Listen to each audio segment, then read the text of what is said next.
പിതാവിൻ്റെയും പുത്രൻ്റെയും പരിശുദ്ധാത്മാവിൻ്റെയും നാമത്തിൽ ആമീൻ. നമുക്ക് പ്രാർത്ഥനയോടെ സമാരംഭിക്കാം. ദൈവമായ കർത്താവേ, നിൻ്റെ ദൈവവചനങ്ങൾ തിരിച്ചറിയുവാനും നിൻ്റെ വിശുദ്ധ സുവിശേഷത്തിൻ്റെ അർത്ഥം ഗ്രഹിക്കുവാനുള്ള കഴിവ് ഞങ്ങൾക്ക് നൽകണമേ. നിൻ്റെ ദിവ്യദാനങ്ങളുടെ സമൃദ്ധിയും പരിശുദ്ധാത്മ നൽവരങ്ങളും കൊണ്ട് ഞങ്ങളെ നിറയ്ക്കണമേ. സന്തോഷപൂർവ്വം നിൻ്റെ കൽപ്പനകൾ ആചരിക്കുവാനും തിരുഹിതം നിറവേറ്റുവാനും നിൻ്റെ അനുഗ്രഹങ്ങൾക്കും കരുണയ്ക്കും അർഹരായി ഭവിക്കുവാനും ഇപ്പോഴും എല്ലാ സമയത്തും എന്നേക്കും ഞങ്ങളെ യോഗ്യരാക്കണമേ. ആമേൻ.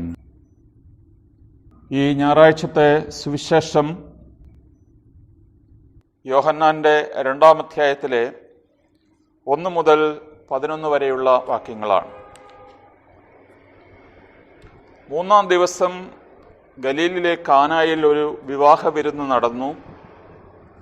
യേശുവിൻ്റെ അമ്മ അവിടെ ഉണ്ടായിരുന്നു. യേശുവും ശിഷ്യന്മാരും വിരുന്നിന് ക്ഷണിക്കപ്പെട്ടിരുന്നു. അവിടെ വീഞ്ഞ് തീർന്നു പോയപ്പോൾ യേശുവിൻ്റെ അമ്മ അവനോട് പറഞ്ഞു, അവർക്ക് വീഞ്ഞില്ല. യേശു അവളോട് പറഞ്ഞു, സ്ത്രീയെ, എനിക്കും നിനക്കും എന്ത്? എൻ്റെ സമയം ഇനിയും ആയിട്ടില്ല. അവൻ്റെ അമ്മ പരിചാരകരോട് പറഞ്ഞു, അവൻ നിങ്ങളോട് പറയുന്നത് ചെയ്യുവിൻ. യഹൂദരുടെ ശുദ്ധീകരണ കർമ്മത്തിനുള്ള വെള്ളം നിറയ്ക്കുന്ന 6 കൽഭരണികൾ അവിടെ ഉണ്ടായിരുന്നു. ഓരോന്നിലും 2-3 അളവ് കൊള്ളുന്നവയുമായിരുന്നു. ഭരണികളിൽ വെള്ളം നിറയ്ക്കുവിനെന്ന് യേശു അവരോട് കൽപ്പിച്ചു. അവർ അവയെല്ലാം വക്കോളം നിറച്ചു. ഇനി പകർന്ന് കലവറക്കാരൻ്റെ അടുത്ത് കൊണ്ടു ചെല്ലുവിൻ എന്നവൻ പറഞ്ഞു. അവർ അപ്രകാരം ചെയ്തു. കലവറക്കാരൻ വീഞ്ഞായി മാറിയ വെള്ളം രുചിച്ചു നോക്കി. അത് എവിടെ നിന്നാണെന്ന് അവൻ അറിഞ്ഞില്ല. എന്നാൽ വെള്ളം കോരിയ പരിചാരകർ അറിഞ്ഞിരുന്നു. അവൻ മണവാളിനെ വിളിച്ചു പറഞ്ഞു, എല്ലാവരും മേൽത്തരം വീഞ്ഞ് ആദ്യം വിളമ്പുന്നു, അതിഥികൾക്ക് ലഹരി പിടിച്ചു കഴിയുമ്പോൾ താഴ്ന്ന തരവും. എന്നാൽ ഈ നല്ല വീഞ്ഞ് നീ ഇതുവരെയും സൂക്ഷിച്ചു വെച്ചുവല്ലോ. യേശു തൻ്റെ മഹത്വം വെളിപ്പെടുത്തുന്നതിന് പ്രവർത്തിച്ച അടയാളങ്ങളുടെ ആരംഭമാണ് ഗലീലിലെ കാനായിൽ ചെയ്ത ഈ അത്ഭുതം. അവൻ്റെ ശിഷ്യന്മാർ അവനിൽ വിശ്വസിക്കുകയും ചെയ്തു. ദൈവമേ, സ്തുതിക്ക് യോഗ്യമാകുന്നു. ബാറയ്ക്കുമോ.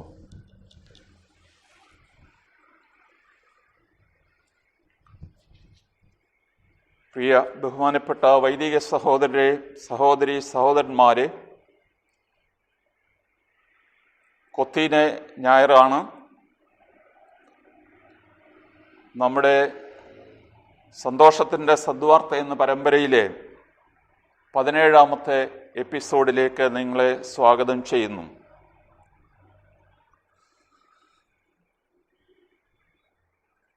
ഇന്ന് പേതൃത്വ ഞായർ എന്നുകൂടി പറയാറുണ്ട്. പേതൃത്വ എന്നുള്ള വാക്കിൻ്റെ അർത്ഥം ഓപ്പണിംഗ്, തുടക്കം, തുറവി എന്നൊക്കെയാണ്. വലിയ നോമ്പിൻ്റെ തുടക്കത്തിൽ ഒരു വിരുന്നിൻ്റെ വിവരണവുമായിട്ടാണ് സുവിശേഷം നമ്മുടെ മുമ്പിൽ എത്തുക.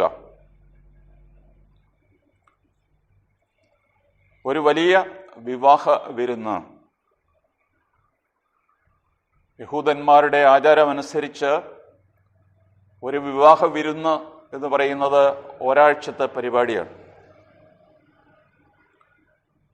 തീറ്റയും കുടിയും പാട്ടും നൃത്തവും ബന്ധുജനങ്ങളും കൂട്ടുകാരും ഒക്കെ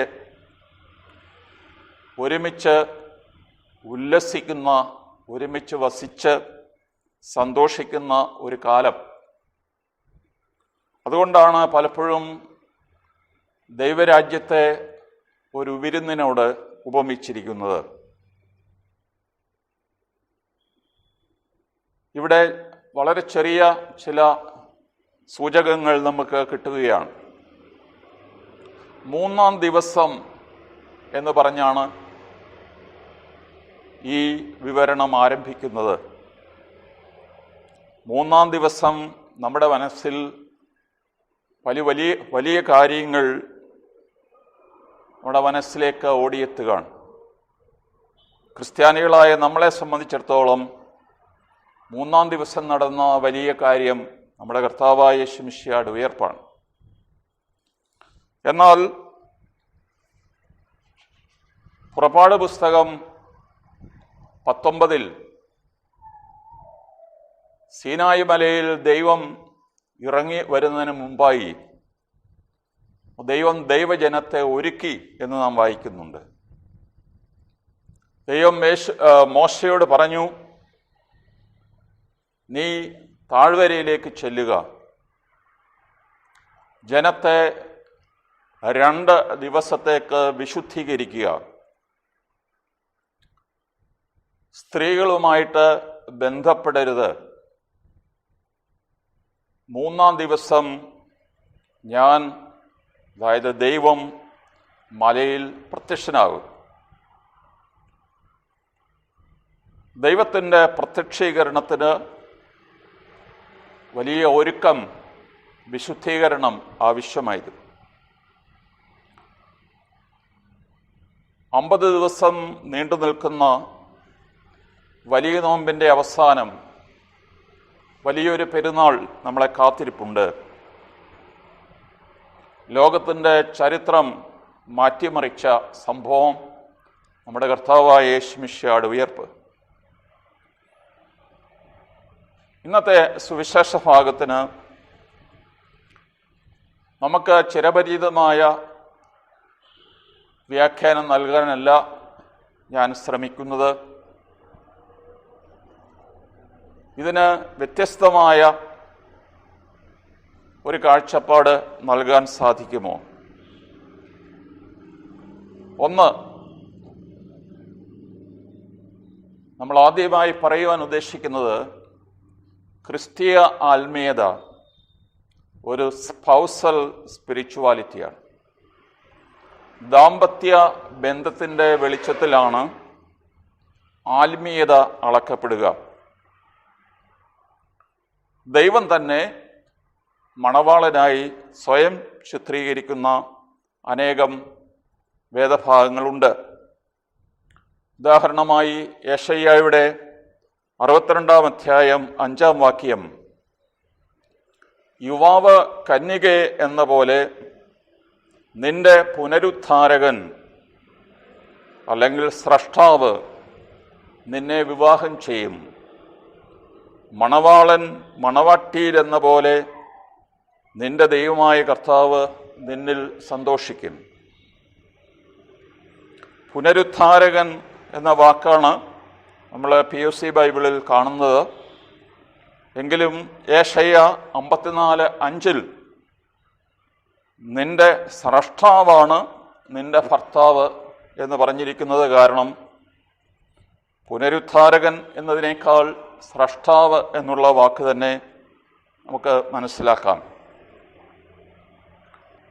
ഇത് യാഹ്വേയും തൻ്റെ മണവാട്ടിയായ ഇസ്രായേലും തമ്മിലുള്ള ബന്ധത്തിൻ്റെ ഒരു ചിത്രീകരണമായിരുന്നു. പുതിയ നിയമത്തിലേക്ക് വരുമ്പോൾ യേശു തന്നെ തൻ്റെ സഭയുടെ മണവാളനായി സ്വയം ചിത്രീകരിച്ചിരിക്കുന്നു. നമ്മൾ വെറുതെ ഓർത്തുപോയാൽ മതി, മണവാളിനെ എതിരേൽക്കാൻ കാത്തിരിക്കുന്ന 10 കന്യകമാരുടെ ഉപമ.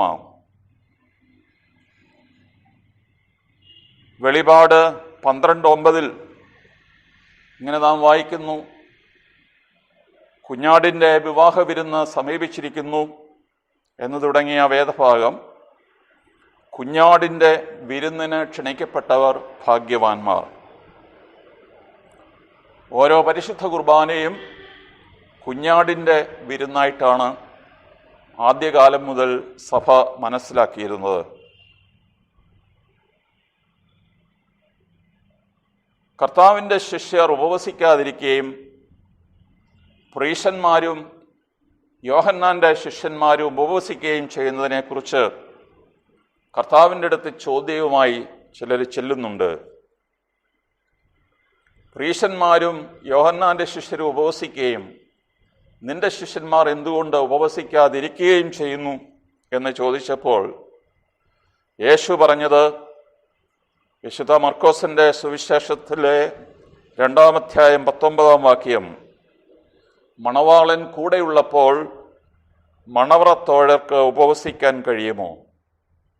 മണവാളൻ കൂടെയുള്ളിടത്തോളം കാലം അവർക്ക് ഉപവസിക്കാൻ ആവില്ല.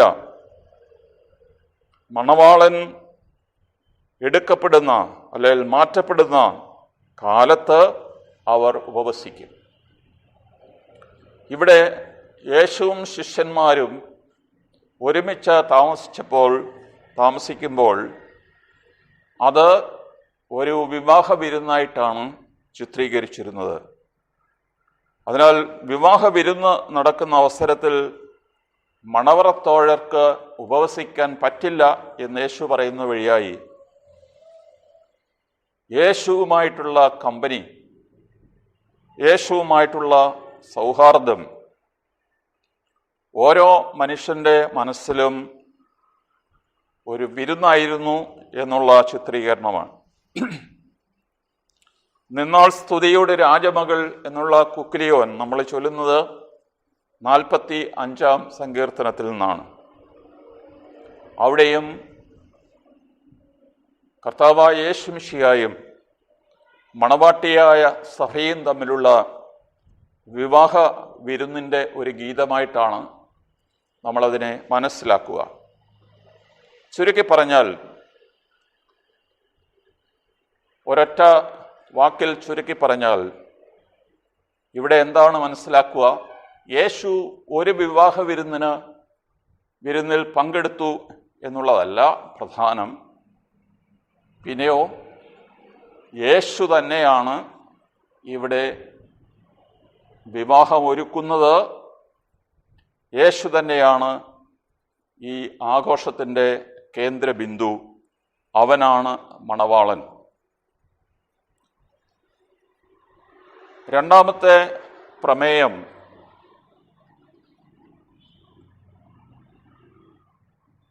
യേശുവാണ് യഥാർത്ഥമായ മുന്തിരിച്ചെടി. യേശുവാണ് യഥാർത്ഥമായ മധുരതരമായ വീഞ്ഞ് നൽകുന്നവൻ. യെശയ്യാ 5-ൽ ഇസ്രായേലിനെ സംബന്ധിച്ച് യാഹ്വേയാകുന്ന ദൈവത്തിൻ്റെ വലിയ പരാതി നമ്മൾ കാണുന്നുണ്ട്. ആ പരാതി നമുക്ക് സുപരിചിതമാണ്. ദൈവം ഒരു മുന്തിരിത്തോട്ടം നട്ടുപിടിപ്പിക്കുന്നു. അവനത് കിളച്ചു, കല്ലുകൾ പിറക്കിക്കളഞ്ഞു, വിശിഷ്ടമായ ഒരു മുന്തിരി നട്ടു, കാവൽ മാടം പണിതു, മുന്തിരിച്ചക്ക് കുഴിച്ചിട്ടു. വലിയ പ്രതീക്ഷയോടെ ദൈവം കാത്തിരിക്കുകയാണ്. ഫലമോ മധുരതരമായ ഫലത്തിന് പകരം മുന്തിരിപ്പഴമാണ് അത് കായ്ച്ചത്. കാട്ടുമുന്തിരിയുടെ ഫലത്തിന് പുളിയും കമർപ്പുമാണ്, മധുരവും അല്ലെങ്കിൽ മാധുര്യം ഇല്ലാത്ത ഒരു ഫലമാണ്. അതിനാൽ ദൈവം ചോദിക്കുന്നുണ്ട്, ഞാൻ ഇനി എൻ്റെ മുന്തിരിത്തോട്ടത്തിന് എന്താണ് ചെയ്യാനുള്ളത് നിങ്ങൾ പറയുക. ഇത് ദൈവത്തിൻ്റെ ഒരു വിലാപമായിരുന്നു. എന്നാൽ പുതിയ നിയമത്തിലേക്ക് നാം വരുമ്പോൾ യേശു പറഞ്ഞു, യോഹന്നാൻ്റെ സുവിശേഷം 15-ാം അധ്യായത്തിൽ, ഞാൻ സാക്ഷാൽ മുന്തിരിച്ചെടിയും നിങ്ങൾ ശാഖകളുമാണ്. മുന്തിരിച്ചെടിയിൽ വസിക്കാത്ത ശാഖയ്ക്ക് സ്വയമേവ ഫലം പുറപ്പെടുവിക്കുവാൻ സാധിക്കാത്തതുപോലെ എന്നിൽ വസിക്കുന്നില്ലെങ്കിൽ നിങ്ങൾക്കും സാധിക്കുകയില്ല. ആ വേദഭാഗം പലപ്പോഴും കുഞ്ഞുങ്ങൾ പോലും കാണാപ്പാഠം പഠിക്കുന്ന ഒരു വേദഭാഗമാണ്. എന്നാൽ ഈ സാക്ഷാൽ മുന്തിരിച്ചെടിയായ യേശുവിനോട് ചേർന്ന് നിൽക്കുന്ന ശാഖയിൽ ഫലങ്ങൾ പുറപ്പെടുവിക്കുന്നതിനെ സംബന്ധിച്ച് എന്താണ് പറയുന്നത്? ഫലം പുറപ്പെടുവിക്കാത്ത ശാഖകളൊക്കെയും വെട്ടി തീയിലിടപ്പെടും. അതുമാത്രമല്ല, അതിൻ്റെ തുടർന്നുള്ള വാക്യങ്ങൾ നമ്മൾ വായിച്ചാൽ ഈ മുന്തിരിയിൽ നിന്ന് ലഭിക്കുവാനുള്ള ഫലം ഒന്ന്, യേശു പറഞ്ഞു, ഞാൻ നിങ്ങളോട് പറഞ്ഞത് എൻ്റെ സന്തോഷം നിങ്ങളിൽ കുടികൊള്ളാനും നിങ്ങളുടെ സന്തോഷം പൂർണ്ണമാകുവാനും വേണ്ടിയാണ്. തുടർന്ന് പറഞ്ഞു, ഞാൻ നിങ്ങളെ സ്നേഹിച്ചതുപോലെ നിങ്ങളും പരസ്പരം സ്നേഹിക്കണം. സ്നേഹിതർക്ക് വേണ്ടി ജീവൻ അർപ്പിക്കുന്നതിനേക്കാൾ വലിയ സ്നേഹമില്ല. എന്താണ് നമ്മൾ ഇവിടെ മനസ്സിലാക്കേണ്ടത്? വീണ്ടും പഴയ നിയമത്തിലേക്ക് തിരികെ പോകുമ്പോൾ സങ്കീർത്തനം 104:15 വാക്യം പറയുന്നു, വീഞ്ഞ് മനുഷ്യൻ്റെ ഹൃദയത്തെ സന്തോഷിപ്പിക്കുന്നു. Wine gladdens the heart of man. അവിടെ സന്തോഷമാണ്. പിന്നീട് യേശു പറയുന്നത് സ്നേഹമാണ്.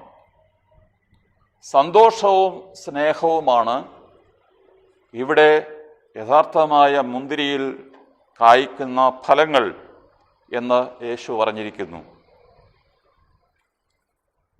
കാനായിലെ കല്യാണ വിരുന്നിൻ്റെ പശ്ചാത്തലത്തിൽ അമ്മ പറയുന്നു യേശുവിനോട്, they have no wine. എന്ത് നടന്നു എന്നുള്ളത് നമുക്കറിയാം. യേശു അത്ഭുതകരമായി വെറുതെ കാല് കഴുകാൻ വെച്ചിരുന്ന വെള്ളത്തെ ഏറ്റവും ഉയർന്ന മുന്തിയതരം വീഞ്ഞായിട്ട് പകർത്തി മനുഷ്യർക്ക്, അവിടെ കൂടിയിരുന്നവർക്കെല്ലാം സന്തോഷവും അത്ഭുതവും ഉളവാക്കി. അവൻ്റെ ശിഷ്യന്മാർ അവനിൽ വിശ്വസിക്കാൻ ഇത് കാരണമായി. യേശുവിൻ്റെ മഹത്വം വെളിപ്പെടുത്തുന്ന ആദ്യത്തെ അടയാളമായിരുന്നു കാനായിൽ നടന്ന ഈ അത്ഭുതം. They have no wine എന്ന് പറഞ്ഞപ്പോൾ നമ്മുടെ ഈ വ്യാഖ്യാനം അനുസരിച്ച് they have no love, they have no joy എന്നൊക്കെ അർത്ഥം കൊടുക്കാം. ഈ അത്ഭുതം വാസ്തവത്തിൽ അവർക്ക് ആവശ്യമുള്ളതിൽ വളരെ കൂടുതൽ വീഞ്ഞാണ് അവിടെ ഉൽപ്പാദിപ്പിക്കപ്പെട്ടത്. ഒരു വലിയ പാത്രത്തിൽ ഉദ്ദേശം 30 ഗ്യാലൻ കൊള്ളുന്ന 6 പാത്രത്തിൽ വക്കുവോളം നിറച്ചു എന്നുള്ളത് നമ്മൾ കാൽക്കുലേറ്റ് ചെയ്യുകയാണെങ്കിൽ ഉദ്ദേശം 800 ബോട്ടിൽ വൈൻ കർത്താവ് ഒരു ചെറിയ സമൂഹത്തിന് വേണ്ടി ഉണ്ടാക്കിക്കൊടുത്തു എന്ന് പറയുന്നത് അത്ഭുതകരമായ ഒരു സംഗതിയാണ്. അവർക്ക് ആവശ്യമുള്ളതിൽ വളരെ കൂടുതൽ. പക്ഷേ ഈ യേശു തൻ്റെ വാക്കുവഴി രൂപാന്തരപ്പെടുത്തിയ ഈ വീഞ്ഞ് സുപ്പീരിയർ വൈൻ എന്നാണ് അറിയപ്പെടുക, മുന്തിയ തരം. അത് അവിടെ തലപ്പത്തിരുന്ന വ്യക്തി ഇത് രുചിച്ച് നോക്കിയിട്ട് പറഞ്ഞു, എല്ലാവരും ആദ്യം നല്ല വീഞ്ഞ് കൊടുക്കുന്നു, മനുഷ്യന് ലഹരി പിടിച്ച് കഴിയുമ്പോൾ താഴ്ന്ന തരവും. നീ എന്തുകൊണ്ട് ഈ വളരെ നല്ല വീഞ്ഞ് ഇതുവരെയും സൂക്ഷിച്ചു വെച്ചു? ഇവിടെ ഓൾഡ് വൈൻ, ന്യൂ വൈൻ എന്നുള്ള ഒരു പരാമർശത്തിലേക്ക് വരികയാണ്. ആരാണ് അല്ലെ എന്താണ് ഈ പുതിയ വീഞ്ഞ്? നമുക്കറിയാം, നമ്മുടെ കർത്താവായ യേശു മിശിഹായും അവിടുന്ന് കൊണ്ടുവന്ന സുവിശേഷവുമാണ് ഈ പുതിയ വീഞ്ഞ്. യേശു തന്നെ ഒരിക്കൽ പറഞ്ഞു, മത്തായിയുടെ സുവിശേഷം 2:22, ആരും പുതിയ വീഞ്ഞ് പഴയ തോൽക്കുടങ്ങളിൽ ഒഴിച്ച് വയ്ക്കാറില്ല. ഒഴിച്ചു വെച്ചാൽ എന്ത് സംഭവിക്കും? പുതിയ വീഞ്ഞ് പഴയ തോൽക്കുടങ്ങളെ പൊട്ടിക്കും. അവസാനം വീഞ്ഞും ഉണ്ടാകില്ല, തോൽക്കുടവും ഉണ്ടാകുകയില്ല. ഇവിടെ 6 വലിയ കൽഭരണികൾ ആണ് യഹൂദരുടെ ശുദ്ധീകരണത്തിന് വെച്ചിരുന്നത്. 6 എന്നുള്ളത് അപൂർണമായ ഒരു സംഖ്യയാണ്. 7 ആണ് പൂർണ്ണസംഖ്യ. കർത്താവായ യേശു എന്ത് ചെയ്തു? ഈ വലിയ നോമ്പിൻ്റെ അവസാനം പെസഹ തിരുനാളിൽ താൻ 7ാമത്തെ ഭരണി കൂടെ അതിൻ്റെ കൂട്ടത്തിൽ കൂട്ടിച്ചേർത്തു. നമുക്കറിയാം, രക്ഷയുടെ കാസ, തൻ്റെ തിരുരക്തം കലർത്തിയ ആ പാനീയം കർത്താവായ യേശു ശിഷ്യന്മാർക്ക് കൊടുത്തപ്പോൾ അതിൻ്റെ പൂർണ്ണത കൈവന്നു. പഴയ നിയമവും പുതിയ നിയമവും തമ്മിലുള്ള ഒരു താരതമ്യം കൂടി ഈ കൂട്ടത്തിൽ നടക്കുന്നുണ്ട്. The last is the best. നമ്മളെ സംബന്ധിച്ചിടത്തോളം old is gold, old wine and old friend is the best എന്ന് പറയാറുണ്ട്. ഇവിടെ കർത്താവായ യേശു അത് തിരിച്ചിട്ടു. The new one, the last one is the best. നമ്മളെ സംബന്ധിച്ച് സ്വർഗരാജ്യത്തിൻ്റെ ഈ അനുഭവം കർത്താവ് വിവരിക്കുമ്പോൾ അവിടുന്ന് പറയുന്നു, കുർബാന സ്ഥാപനത്തിൻ്റെ അവസാനം, ഇതെൻ്റെ രക്തമാകുന്നു, ഇത് വാങ്ങി കുടിക്കുവിൻ. എൻ്റെ പിതാവിൻ്റെ രാജ്യത്തിൽ നിങ്ങളോടൊത്ത് നവമായി ഇത് പാനം ചെയ്യുന്നത് വരെ മുന്തിരിയുടെ ഈ ഫലത്തിൽ നിന്ന് ഞാൻ വീണ്ടും കുടിക്കുകയില്ല. അപ്പോൾ നാം മനസ്സിലാക്കേണ്ടത് പരിശുദ്ധ കുർബാനയും വരാനിരിക്കുന്ന ജീവിതവുമായിട്ടുള്ള ബന്ധം നമ്മളെ സംബന്ധിച്ചിടത്തോളം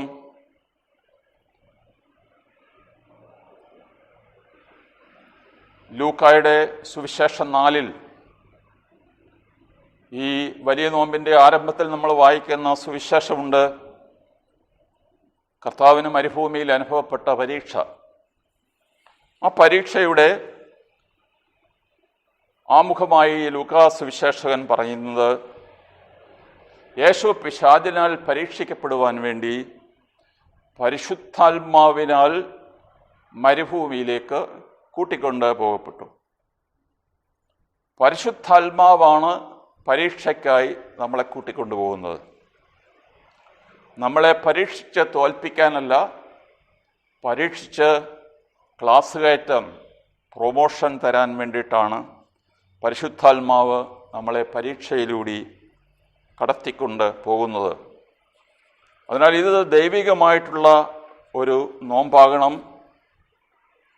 നമുക്ക് പ്രത്യാശയില്ലാത്തവരല്ല, പിന്നെയോ 3-ാം ദിവസം നടക്കാൻ പോകുന്ന ഈ ഉയർപ്പിൻ്റെ പെസഹായുടെ ദിവസത്തിലേക്ക് നമ്മൾ നോക്കിപ്പാർക്കുകയും ഓരോ ദിവസവും ഈ നോമ്പിൻ്റെ ബാധ്യതകൾ, നീണ്ട പ്രാർത്ഥനകൾ, കുമ്പിടിയിൽ, വർജന, ഉപവാസം, ദാനധർമ്മം, ഇവയിലൂടെ നമ്മൾ സ്വയം വിശുദ്ധീകരിച്ച് മോശയോട് ദൈവം പറഞ്ഞതുപോലെ 2 ദിവസം മനുഷ്യരെ ശുദ്ധീകരിക്കുക, 3-ാം ദിവസം ഞാൻ സീനായി മലയിൽ ഇറങ്ങി വരും. ഇതുപോലെ നമ്മൾ 40 അല്ല, സഭ ഒരു 10 ദിവസം കൂടി കർത്താവ് മണവാളനായ കർത്താവിനോട് ചേർന്ന് കർത്താവിൻ്റെ പീഡാനുഭവത്തിൽ സഭയിരുന്നു കൊണ്ട് 50 ദിവസത്തിൻ്റെ അവസാനം നമ്മുടെ കർത്താവിൻ്റെ ഉയർപ്പ് നമ്മൾ ആഘോഷിക്കും. അതിനുവേണ്ടി നമ്മളെ ആത്മീയമായി ഒരുക്കാം. പരിശുദ്ധാത്മാവ് നമ്മളെ ഒരുക്കുവാൻ ഉദ്ദേശിക്കുന്നു. നമ്മൾ സ്വയം വിട്ടു നൽകുക. ദൈവം തമ്പുരാൻ കഠിനമായ ഒരു കാലത്തിലൂടെ നമ്മളെ നടത്തിക്കൊണ്ട് പോകുമ്പോൾ ഈ നമ്മുടെ സമൂഹത്തിൽ അനുഭവപ്പെടുന്ന അസ്വസ്ഥതകൾ, രോഗങ്ങൾ, കാലാവസ്ഥയുടെ ചൂട്, ഇതുപോലുള്ള വിപരീതമായ അനുഭവങ്ങൾ വരുമ്പോൾ അത് നമ്മളെങ്ങനെ എടുക്കുന്നു എന്നുള്ളത് കൂടി നോമ്പിൽ ഒരു പ്രധാനപ്പെട്ട കാര്യമാണ്. നാളെ തിങ്കളാഴ്ച ശുഭകോന ശുശ്രൂഷ നടത്തി നമ്മൾ വലിയ നോമ്പിലേക്ക് ഔദ്യോഗികമായി പ്രവേശിക്കും. എന്നാൽ ഞായറാഴ്ച വൈകിട്ട് തന്നെ നോമ്പിൻ്റെ പ്രാർത്ഥനയാണ് നമ്മൾ ചൊല്ലുക. പാതിരാത്രിയോടെ വർജനയുടെയും ഉപവാസത്തിൻ്റെയും ആ ബാധ്യത നമ്മൾ സ്വയം ഏറ്റെടുക്കുകയാണ്. അങ്ങനെ സഭ നമുക്ക് തരുന്ന ഈ മാർഗങ്ങളിലൂടെ സ്വയം വിശുദ്ധീകരിക്കുവാനും കർത്താവിൻ്റെ ഏറ്റവും പ്രതീക്ഷാനിർഭരമായ പെസഹ തിരുനാളിൽ ഉയർപ്പിൽ പങ്കെടുക്കുവാൻ നമുക്ക് യോഗ്യത ലഭിക്കാനായി നമുക്ക് പ്രാർത്ഥിക്കാം. ദൈവം നമ്മളെ അനുഗ്രഹിക്കട്ടെ.